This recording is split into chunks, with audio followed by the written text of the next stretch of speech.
Meena decoration చేస్తున్న ఫంక్షన్లో వంట చేస్తూ బాలు మీనాకి అడ్డంగా దొరికిపోయిన మాణిక్యం.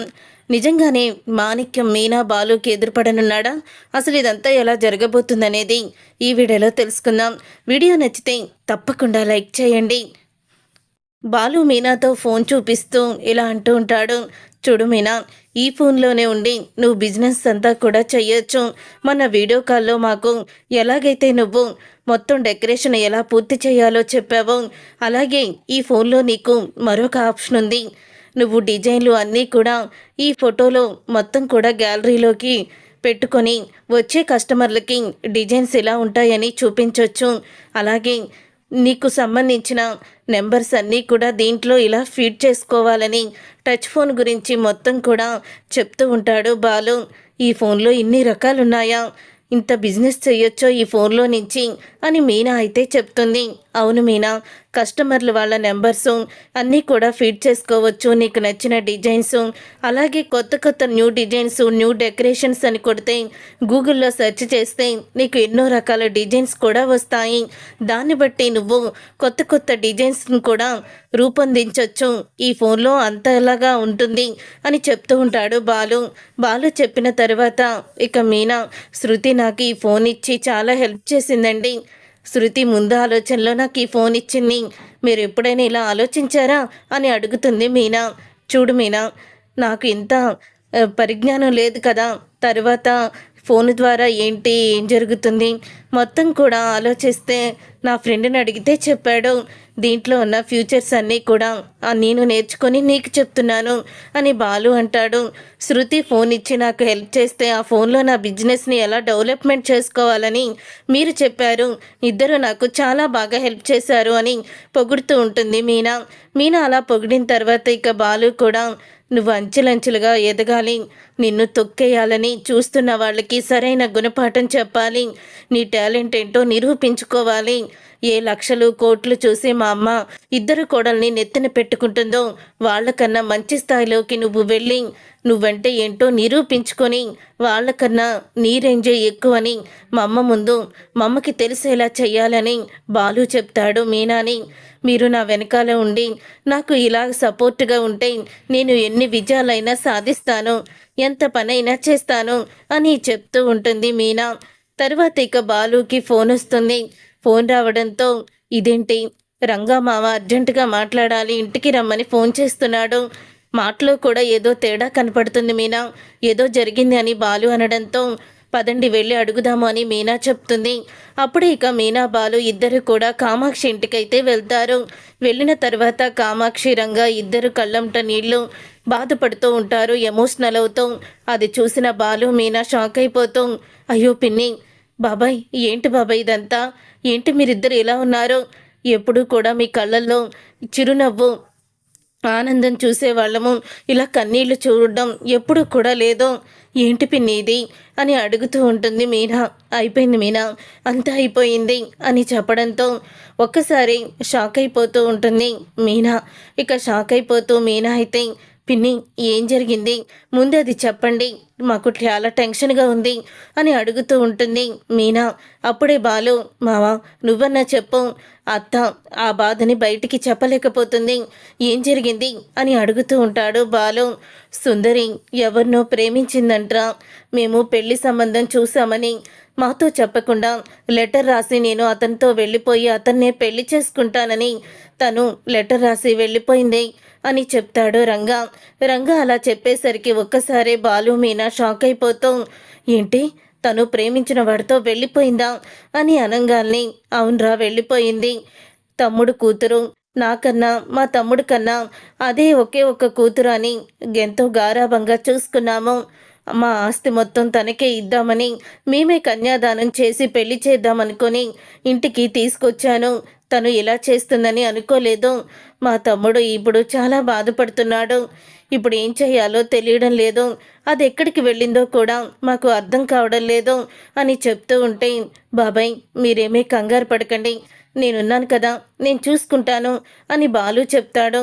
తను ఫ్రెండ్స్ ఎవరైనా తెలుసా అని అంటే, తెలీదురా, ఏమీ అర్థం కావడం లేదు బాలు, నువ్వు తలుచుకుంటే ఏదైనా సాధించగలవు, దయచేసి సుందరిని ఇంటికి తీసుకురా, తను ప్రేమించిన వాడు పద్ధతైన వాడు, మంచివాడు అయితే చాలు. డబ్బు కూడా అవసరం లేదు. మేము అతనికి ఇచ్చి పెళ్లి చేస్తాము. దాని సంతోషం కోసమే కదా ఇదంతా చేస్తున్నాము అని కామాక్షి అనడంతో, అవును అత్త, నువ్వు చెప్పింది నిజమే. కానీ సుందరి మీతో ఆ విషయం చెప్పుంటే మీరు ఏదో ఒక రకంగా తన పెళ్లి చేసేవాళ్ళు. కానీ తను అతనితో వెళ్ళిపోయి చాలా పెద్ద తప్పు చేసింది అని చెప్తూ ఉంటాడు బాలు. అప్పుడు ఇక బాలు తన రూమ్ ఎక్కడుంది అని అడుగుతాడు. అప్పుడే సుందరి రూమ్లోకి వెళ్తారు. వెళ్ళిన తర్వాత సుందరి రూమ్లో ఏ క్లూ కూడా దొరకదు. తర్వాత తన బ్యాగ్ అయితే కనపడుతుంది మీనాకి. ఏవండి ఆ బ్యాగు అని చెప్పడంతో, ఇది సుందరి బ్యాగే, ఆ రోజు తనని నేను తీసుకొచ్చాను కదా అని బాలు చెప్తాడు. అప్పుడే బ్యాగ్ ఓపెన్ చేసి చూస్తారు. ఓపెన్ చేసి చూడంగానే తను ప్రేమించిన అబ్బాయి ఫోటో అయితే ఉంటుంది. ఆ అబ్బాయి ఫోటోని చూసి అప్పుడే బాలు, ఈ అబ్బాయి అనుకుంటాం, ఈ అబ్బాయినే తను ప్రేమించుంటుంది అని బాలు చెప్తాడు. అప్పుడే ఇక రంగా, ఈ అబ్బాయి అప్పుడప్పుడు హాస్టల్ దగ్గర నాకు కనిపించేవాడు అని అనడంతో, నీకే కాదు మామ, ఆ రోజు తను వచ్చే రోజు వాడు నాకు కూడా కనిపించాడు అని బాలు చెప్తాడు. ఇక బాలు అలా చెప్పిన తర్వాత, సరే మామ, 24 గంటల్లో సుందరిని తీసుకొచ్చి మీ కళ్ళ ముందు నిలబెడతాను. నువ్వేమీ కంగారు పడుకో, నేనున్నాను కదా, నేను చూసుకుంటాను అని చెప్పడంతో, అప్పుడే ఆ మాట విని, నాకు తెలుసురా, నువ్వు సాధిస్తావని, ఖచ్చితంగా సుందరిని తీసుకొస్తావు కదా అని రంగా అయితే అడుగుతాడు. నీకు నేను మాటిస్తున్నాను కదా మామ, ఈ బాలు మాట ఇచ్చాడంటే ఖచ్చితంగా చేస్తాడు, నువ్వు రా మీనా అని బాలు మీనా అయితే వెళ్తారు. అలా వెళ్ళిన తర్వాత తన సుందరి హాస్టల్ దగ్గరికి అయితే వెళ్తారు. వెళ్ళాక సెక్యూరిటీ గార్డుని అడుగుతారు. వాళ్ళు ఎప్పటి నుంచో ప్రేమించుకుంటున్నారు, ఒకరంటే ఒకరికి ప్రాణం, కానీ ఏదో చిన్న చిన్న తగాదాలు అంతే అంటే చెప్తాడు సెక్యూరిటీ గార్డు. దయచేసి ఆ అబ్బాయి ఇల్లు ఎక్కడుంటాడో చెప్పండి బాబాయ్, ఎందుకంటే పాపం ఆ అమ్మాయి గురించి వాళ్ళ పేరెంట్స్ చాలా బాధపడుతున్నారు. ఆ అబ్బాయిని ఏదో చేసేసి వాళ్ళిద్దరిని విడగొట్టడానికి కాదు, ఆ అబ్బాయి మంచివాడని తెలిస్తే వాళ్ళిద్దరికీ పెళ్లి చేయాలని అనుకుంటున్నారు, దయచేసి చెప్పండి అని అనడంతో, నాకు ఆ అబ్బాయి గురించి పూర్తిగా తెలియదు బాబు, అదిగో ఆ అమ్మాయి వస్తుంది చూడండి, తన పేరు దివ్య, ఆ అమ్మాయికి మొత్తం వివరాలన్నీ తెలుసు అని చెప్పడంతో అప్పుడే సుందరి ఫ్రెండ్ దివ్య దగ్గరికి వెళ్తారు. అప్పుడే ఇక దివ్య వీళ్ళిద్దరిని చూసి, మీకేం కావాలి అని అడుగుతూ ఉంటుంది. సుందరి కావాలి అని బాలు అనడంతో, సుందరి, నాకు తను ఎక్కడికి వెళ్ళిందో ఎలా తెలుస్తుంది, తను ఆ ప్రకాష్తో వెళ్ళిపోయింది కదా అని చెప్తూ ఉంటే, ప్రకాష్తో వెళ్ళిపోయిందని నీకెలా తెలుసు, తను వెళ్ళిపోయింది పొద్దున్నే, మధ్యాహ్నానికి నీకెలా తెలిసింది, అంటే వాళ్ళు వెళ్ళిపోతారని నీకు తెలుసనమాట అని అడుగుతాడు బాలు. అప్పుడే మీనా, చూడమ్మా, మేమేమి వాళ్ళిద్దరిని విడదీయడానికి కాదు, వాళ్ళిద్దరికీ పెళ్లి చేయాలని చూస్తున్నాము, దయచేసి చెప్పు అని అనడంతో, అప్పుడే ఇక దివ్య మీనా మాటలు విని చెప్తుంది వాళ్ళ అడ్రస్, వాళ్ళు ఎక్కడో లేరు, మా ఫ్రెండ్ వాళ్ళ ఇంట్లోనే ఉన్నారు అని చెప్తుంది. అప్పుడే ఆ ఇంటికైతే వెళ్తారు. సుందరి బాలుని చూసి షాక్ అయిపోతూ, బావా అని అంటూ ఉంటుంది. నీకు అసలు బుద్ధుందా అని చంప పగలగొడతాడు బాలు సుందరిని. ఏంటండి మీరు, ఎందుకు ఇలా కొడుతున్నారు, మాట్లాడుకోవాలి కదా, మీ కోపం మీరును అని మీనా తిడుతుంది. అసలు నీకు బుద్ధుందా, నిన్ను ప్రాణానికి ప్రాణంగా ప్రేమించే తల్లిదండ్రులున్నారు, అలాగే మీ పెదనాన్న మీ పెద్దమ్మ నీకు కన్యాదానం చేసి పెళ్లి చేయాలని అన్నో ఏర్పాట్లు చేసుకున్నారు, నువ్వు ఇలా చేస్తావా అని అడుగుతూ ఉంటే, అంటే నీ మీద పంచి ప్రాణాలు పెట్టుకున్న తల్లిదండ్రుల కన్నా వీడు ఎక్కువయ్యాడా నీకు అని అడుగుతూ ఉంటాడు బాలు. వాళ్ళు నిన్ను ఎంత కష్టపడి చదివించారు అని చెప్పడంతో, అది కాదు బావా, నేను ప్రకాష్ని ప్రేమించాను, తనతోనే జీవితాన్ని పంచుకోవాలని అనుకుంటున్నాను అని అనడంతో, అదేదో నువ్వు ముందే బాబాయ్కి చెప్పుంటే ఇదంతా జరిగేది కాదు కదా సుందరి అని మీనా చెప్పడంతో, అప్పుడే ఇక బాలు, అవును, నువ్వు ప్రేమించిన విషయం వాళ్ళతో చెప్పి తనతోనే నా జీవితం, నా సర్వస్వం అని నువ్వు వాళ్ళని ఒప్పించుకోవాలి, అంతే తప్ప ఇలా లేచిపోయి వస్తే నలుగురిలో వాళ్ళు తలెత్తుకోకుండా ఎలా తిరుగుతారు అని చెప్తూ ఉంటాడు బాలు. అప్పుడే ఇక తను చేసిన తప్పుని తెలుసుకొని బాలు మీనా మాటల ద్వారా, సుందరి నన్ను క్షమించు బావా అని అంటుంది. అప్పుడే ప్రకాష్ దగ్గరికి వెళ్ళి ప్రకాష్ని కూడా చంప పగలగొడతాడు. మీ ఇల్లు ఎక్కడ, మీ అమ్మ నాన్న ఎవరు అని అడగడంతో, సారీ సార్, మీరేమీ అనుకోకండి, నాకు అమ్మ నాన్న లేరు, నేను మా అత్తయ్య మావయ్య దగ్గర పెరిగాను. వాళ్ళు నన్ను బాగా చూసుకోరు. ఎందుకంటే వెనకాల ఉన్న నా ఆస్తిని వాళ్ళు కావాలి తప్ప నేను అవసరం లేదు. ఏదో మా ఆస్తి కోసమే వాళ్ళు నన్ను పెంచారు. ఇప్పుడు నాకు 21 సంవత్సరం నిండిపోయింది. నేను సంతకం పెడితే ఆస్తి వాళ్ళ సొంతమవుతుంది. అందుకని వాళ్ళు నా ఆస్తిని చూస్తారు కానీ నన్ను పట్టించుకోరని నేను కూడా వాళ్ళకి చెప్పకుండానే వచ్చేశాను అని అనడంతో అప్పుడు ఇక ఆ మాట విని, చూడు, నువ్వు ఈ అమ్మాయిని పెళ్లి చేసుకుంటే నీ జీవితం బాగుంటుంది. ఒకరికొకరు ఎంతో ఇష్టపడుతున్నారు. పెద్దల ముందే ఈ పని చేసుంటే సరిపోయేది కదా. పెద్దల ముందే మీ ప్రేమ విషయం బయట పెట్టుంటే అసలు ఈ పరిస్థితి వచ్చేది కాదు. పదండి వెళ్దాం. మరి మీ అత్తయ్య మావయ్యతో కూడా మాట్లాడనా అని అంటూ ఉంటే, లేదు సార్, వాళ్ళు ఏ ఆస్తి కోసమైతే నన్ను పెంచారో అదే ఆస్తిని వాళ్ళ ముఖాన్ని కొట్టి నేను స్వేచ్ఛగా బ్రతకాలని, నా కాళ్ళ మీద బ్రతకాలని నేను వచ్చేసాను అని చెప్పడంతో ప్రకాశం, శభాష్, చాలా మంచి పని చేశావు అని అంటూ ఉంటే ఇక ఆ మాట విని ఎంతో ఆనందపడుతూ ఉంటుంది సుందరి కూడా. సుందర్ని ప్రకాష్ని తీసుకొస్తారు. అప్పుడే ఇక బాలు చెప్తాడు, బాబాయ్, నేను మొత్తం కనుక్కున్నాను. ఇతను ఒక అనాథ. అంటే వాళ్ళ అత్తమామ దగ్గర పెరిగాడు కానీ వాళ్ళు ఆస్తి కోసమే ఇతన్ని పెంచారు. ఇప్పుడు ఆ ఆస్తిని కూడా వాళ్ళకి రాసేసి తను స్వేచ్ఛగా సుందరిని పెళ్లి చేసుకోవాలని, ఎటువంటి ఇబ్బందులు ఉండకూడదని ఆస్తిని త్యాగం చేసేశాడు బాబాయ్. ఇలాంటి అబ్బాయిని మీరు ఇంటి అల్లుడిగా చేసుకుంటే సుందరి జీవితం బాగుంటుంది. తనకి నచ్చిన వాడు కూడా తనకి భర్త అవుతాడు అని చెప్తూ ఉంటుంది సుందరి మీనా. అప్పుడే ఇక రంగా, కామాక్షి ఇద్దరు కూడా, అమ్మ సుందరి, ఈ విషయాన్ని ముందే చెప్పుంటే మీ ఇద్దరికి మేము దగ్గరుండి పెళ్లి జరిపించేవాళ్ళం కదా అని అంటూ ఉంటుంది కామాక్షి. అప్పుడు ఇక బాలు, మీనా, మీ ఇద్దరు కూడా చాలా మంచి పని చేశారు. మీ ఇద్దరు కూడా మళ్ళీ సుందరిని ఇంటికి తీసుకువచ్చి మా పరువు నిలబెట్టారు. వీళ్ళిద్దరికీ పెళ్లి చేసే బాధ్యత కూడా మీదే.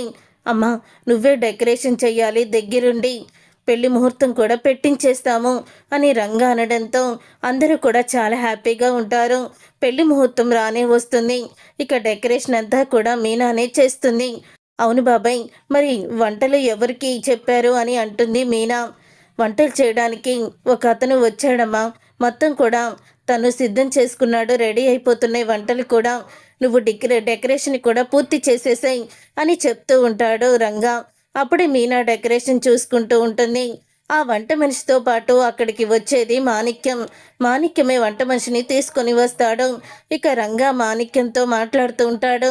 ఏంటి మాణిక్యం, నువ్వు ఇక్కడికి వచ్చావా? వంట మనిషి పర్వాలేదా, కరెక్టేనా అంటే, అతను చేయి తిరిగిన వంట మనిషి రంగారావు గారు, మీరేమీ కంగారు పడకండి. మీరు నాకు మటన్ కొట్టు పెట్టుకోవడానికి ఎంతో సహాయం చేశారు.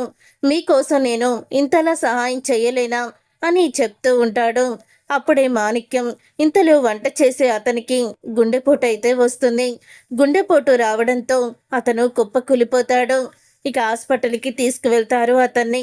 ఇక వంట ఎక్కడే ఆగిపోయిందని వచ్చిన వాళ్ళకి భోజనాలు ఎలా పెడతామని టెన్షన్లో ఉంటాడు రంగా. అలా టెన్షన్ పడుతూ ఉండగా ఇంతలో టెన్షన్ పడుతూ ఉంటే మాణిక్యం, నాకు వంట చేయడం వచ్చు, ఎవరైనా ఒక ఆడవారిని ఇక్కడికి పంపించండి, వాళ్ళు పంపిస్తే నేను వంట పూర్తి చేసేస్తాను అని మాణిక్యం చెప్తాడు. సహాయం చేయడానికి అడుగుతాడు.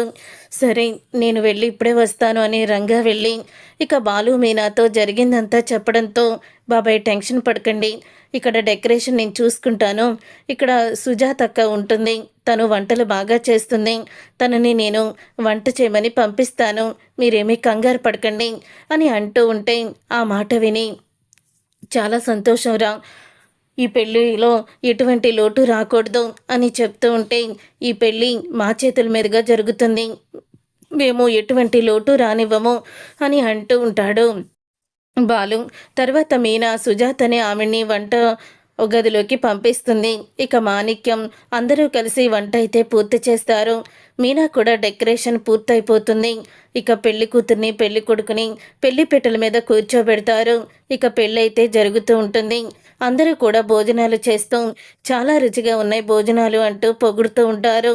ఇక రంగా కామాక్షి ఇద్దరు కూడా చాలా ఆనందపడుతూ ఉంటారు. ఇంతలో ఇంకా మొత్తం ప్రభావతి కుటుంబం అంతా కూడా భోజనాలకైతే అక్కడికి వచ్చి కూర్చుంటారు. అలా కూర్చున్న తర్వాత అలా సరదాగా అందరూ కూడా భోజనాలు చేస్తూ ఆట పట్టించుకుంటూ మాట్లాడుకుంటూ చాలా సందడిగా అయితే ఉంటుంది. తర్వాత వాళ్ళందరూ ఇంటికి వెళ్ళిపోతే బాలు మీనా మాత్రమే ఉంటారు. అప్పుడే బాలు మీనా కూడా భోజనం చేస్తారు.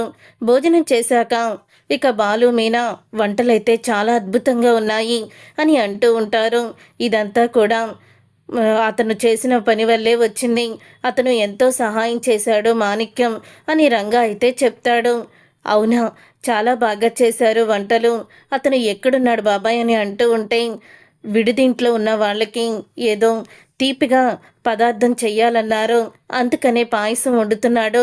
పాపం తను ఇంకా భోజనం కూడా చేయలేదు అని అంటూ ఉంటే సరే బాబాయ్, మేము వెళ్ళి చూసొస్తాము, అతనికి థ్యాంక్స్ చెప్తాము.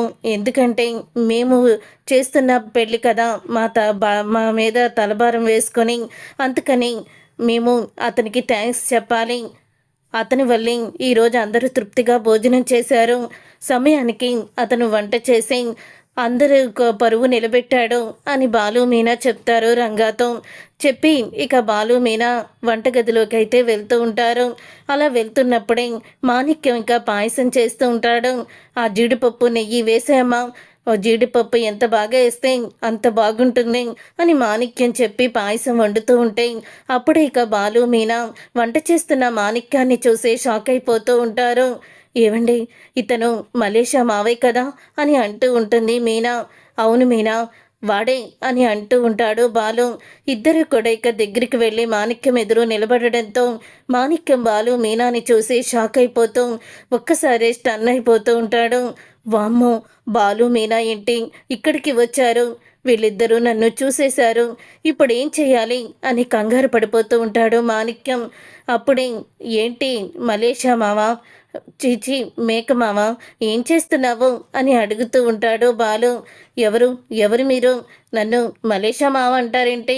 నా పేరు మాణిక్యం, మటన్ కొట్టు మాణిక్యం అని మాణిక్యం అనడంతో అప్పుడే అవునా, మరి రోహిణి, విద్య, మలేషియా వాళ్ళ నాన్న చనిపోవడం, హస్తికలు తీసుకొచ్చి ఇవ్వడం ఇదంతా మీరు చేసింది కాదనమాట అని అనగానే అసలు ఏం మాట్లాడుతున్నారు మీరు? సంబంధం లేకుండా మాట్లాడుతున్నారేంటి అని అంటూ ఉంటాడు మాణిక్యం. అప్పుడే మాణిక్యం అలా అనేసరికి ఇంతలో అక్కడికి రంగారావు అయితే వస్తాడు. ఇక మాణిక్యాన్ని మొత్తం మాట్లాడుతున్నారా అని అడగడంతో ఇతను ఎవరో తెలుసా మావా అని అడిగితే తెలుసు, మటన్ కొట్టు మాణిక్యం అంటే చిన్న చిన్న వేషాలు అవి కూడా వేస్తాడు. తిను నటించడంలో కూడా బాగా నటిస్తాడు. సినిమాలో ఛాన్స్ వస్తుందని చూస్తున్నాడు అని రంగా అనడంతో నిజ జీవితంలో కూడా బాగా నటిస్తాడు మామ. నాకు తెలిసిన కానిస్టేబుల్ గారు పెళ్ళికి వచ్చారు కదా, ఆ పోలీస్ కానిస్టేబుల్ని ఇలా పిలుచుకురా మీనా అని బాలు అనడంతో కానిస్టేబులా ఎందుకు అని మాణిక్యం అంటాడు. ఏం లేదు, మీకులాగే ఒక అతను మమ్మల్ని కొంచెం మోసం చేశాడు, అతని మీద కంప్లైంట్ ఇద్దామని అతన్ని పిలవమంటున్నాము అంటే మిమ్మల్ని చూసి అతన్ని పట్టుకుంటారు కదా అని చెప్తూ ఉంటాడు బాలు. మాణిక్యానికి భయమేస్తుంది. తన్ని ఎక్కడ జైల్లో పెట్టించేస్తాడో బాలు అని భయంతో బాబు బాబు వద్దు బాబు, చెప్పేస్తాను నిజం. రోహిణియే నన్ను మలేషియా నుంచి వచ్చినట్టు తన మావయ్యగా నాటకం ఆడమంది. సినిమాలో ఛాన్స్ ఇప్పిస్తామని అబద్ధం చెప్పారు. తర్వాత ఈ విషయం తెలిసి తనను బెదిరించాను. కానీ వాళ్ళ అత్తగారు డబ్బు మనిషని, తను కోటీశ్వరరాలు అంటేనే ఆ ఇంట్లో తనకు విలువ ఉంటుందని, అందుకని నటించమన్నానని నన్ను బ్రతిమలాడింది. తరువాత కూడా ఇక పరిస్థితులు తనకి అనుకూలించకపోవడంతో వాళ్ళ నాన్న జైల్లోనే చచ్చిపోయాడని చెప్తే ఇక తన గురించి ఆలోచించడం వాళ్ళ అత్తగారు మానేస్తుందని, ఇక ఈ గొడవ ఇంతటితో తొలగిపోతుందని నన్ను ఆ రోజు బలవంతంగా తీసుకువచ్చి నాటకం ఆడించారని మాణిక్యమైతే చెప్తాడు. మాణిక్యం అలా చెప్పేసరికి అప్పుడే ఇక ఆ మాట విని ఒక్కసారి బాలు షాక్ అయిపోతూ ఉంటాడు. అంటే రోహిణి కోటీశ్వరాలు కాదా అని చెప్పంగానే కాదు బాబు, తను కోటీశ్వరాలు కాదు, తను మామూలు అమ్మాయి. మలేషియా నుంచి వచ్చినట్టు నా చేత నాటకం ఆడించింది. అంతే తప్ప తనకి తండ్రి లేడు, ఎవ్వరూ కూడా లేరు, విద్యా ఫ్రెండ్ తను అని మాణిక్యం నిజాన్ని బయట పెడతాడు. ఏంటండి ఇదంతా? అసలు రోహిణి ఇంత నాటకమా, ఇంత మోసమా, ఇంత నమ్మక ద్రోహం చేసిందా అని అంటూ ఉంటుంది మీనా. అప్పుడే బాలు తను చేసిన ఆ పాపానికి తప్పుకి సరైన శిక్ష అనుభవించాల్సిందే మీనా. ఇప్పుడు ఇతన్ని తీసుకువెళ్ళి నిజాన్ని మనం బయట పెట్టించబోతున్నాము అని బాలు అనడంతో అప్పుడే మీనా, అవునండి, నిజం బయటికి రావాలి. దేవత లాంటి అత్తయ్యని, తన భర్తని, మన కుటుంబాన్ని ఇంత మోసం చేసి అమ్మో ఎన్ని నాటకాలు ఆడిందండి. మామూలు నటన కాదు రోహిణిది. తనకి పెద్ద పెద్ద బహుమతులు ఇస్తారు చూడండి నటించే వాళ్ళకి, అలాంటి బహుమతి ఇచ్చినా తక్కువే అని చెప్తూ ఉంటుంది మీనా. తను చేసిన నమ్మక ద్రోహానికి, తను చేసిన తప్పులకి ఇప్పుడు తను పశ్చాత్తాపంతో కుమిలిపోయే రోజు వచ్చింది. పదండి వెళ్దాం అని బాలు మీనా మాణిక్యాన్ని తీసుకొని ఇంటికైతే బయలుదేరుతారు. చూసారుగా ఫ్రెండ్స్, రాబోయే కథలో ఖచ్చితంగా ఇలాగే జరగబోతుంది. మాణిక్యాన్ని ఇంటికి తీసుకువెళ్ళి బాలు మీనా ఈ విధంగా రోహిణి బండారాన్ని బయట పెట్టబోతున్నారు. మరి తర్వాత ప్రభావతి ఎటువంటి నిర్ణయం తీసుకుంటుంది, రోహిణి పరిస్థితి ఏంటో అనేది రాబోయే కథలో తెలుసుకుందాం. ఈ వీడియో కనుక మీకు నచ్చితే తప్పకుండా లైక్ చేసి ఛానల్ని సబ్స్క్రైబ్ చేసుకొని పక్కనే ఉన్న గంట సింబల్పై ఆల్ అని క్లిక్ చేయండి.